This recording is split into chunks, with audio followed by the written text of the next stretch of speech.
In this video, we're going to cover just a few tips and tricks for you to massively improve your confidence in your defensive stance. How to change your stance into a shell that's ready to both intercept and dodge your opponent's strikes coming in.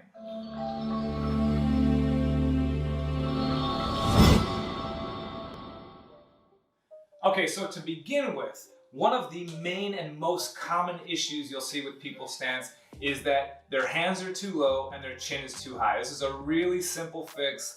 Chin goes down, hand goes up. Now, it seems obvious, right? And people constantly tell you when you're first starting out boxing or doing Muay Thai or MMA, you want to keep your chin down, you want to keep your hands up. But it gets especially hard when you get tired. And so we'll do a lot of drills just to enforce this. Things like putting a tennis ball under the chin that you have to hold in place, okay? Or keeping the hands above the eyes. And if you can put some lights on the side. If you can ever see the light, it's a reminder to keep the hands up that much higher. Now, what are these things doing? Well, for one, when you keep your chin down, you're making so that any punches that come in ramp down your face instead of knocking your head back. Now, obviously, this doesn't sound great, right? You don't want a punch to be sliding down your face, and it's not. But that's truly your last line of defense. If an opponent is throwing a punch at you, ideally, you're getting out of the way with a slip, or you're moving back, or you're stopping it with a parry, or you're blocking it with your hand or your arm. But if you can't do any of those things, if you don't have time to do any of those things, then you at least want your face, your chin, your head in the best possible position to take that punch. And the best possible position is having your chin all the way down. Then one of a couple things is gonna happen. Either that punch is gonna come in and it's gonna hit you in the face and it's gonna slide down the face. Now this can even break your nose, it can really hurt, but what it's going to be much less likely to do is to concuss you. It's gonna be much less likely to hit you square in the face, knock your head back, and knock you out or cause you to get a concussion.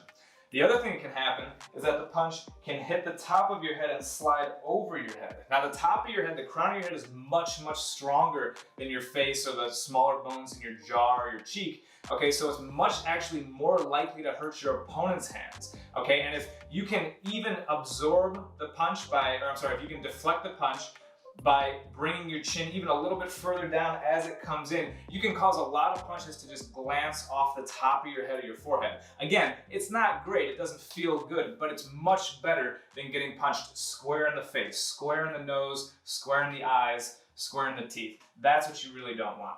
The other thing is having your hands up. Now, when I say having your hands up, a lot of times people get really comfortable up here, especially in like cardio kickboxing classes. All the punches are coming from here and this is having your hands up. It's not. You need to have the hands all the way at least covering the chin.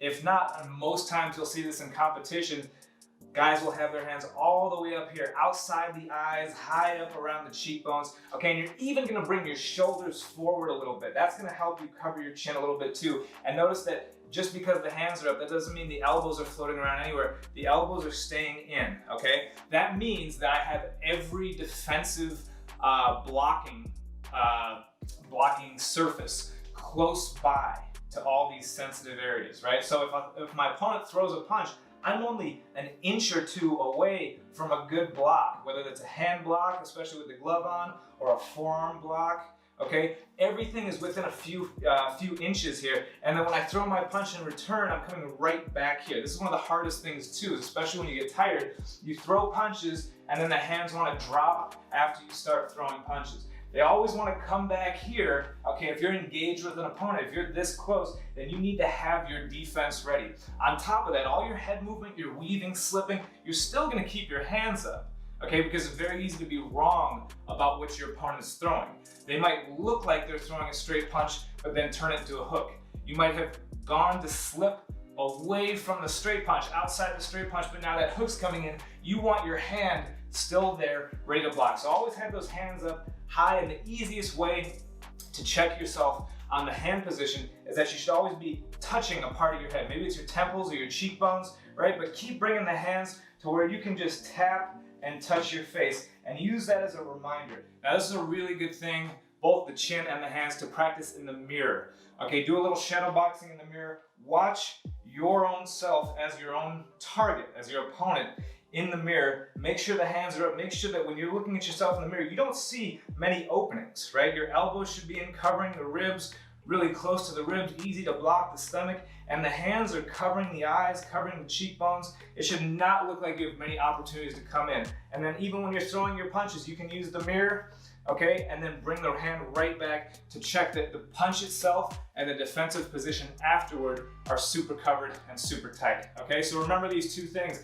and make sure you're doing this with all the workouts. It's really gonna improve your workout because it's not easy to keep your hands up that high and to keep your chin low. So it's really gonna help you work on the endurance, okay, portion of all these trapezius and shoulder and front deltoid and upper pectoral muscles, okay? So it's really gonna help with the workout, but it's also gonna help with your actual kickboxing technique. And again, for a self-defense situation, if you can bowl up like this, okay, you're gonna cover yourself from pretty much any initial strike. You're gonna give yourself good opportunities to grab and clinch your opponent over the shoulders, over the neck, throw your strike, and get out, okay? Great work, keep improving that technique. Try to do these before your workouts and improve and keep it in mind as you're going through your conditioning.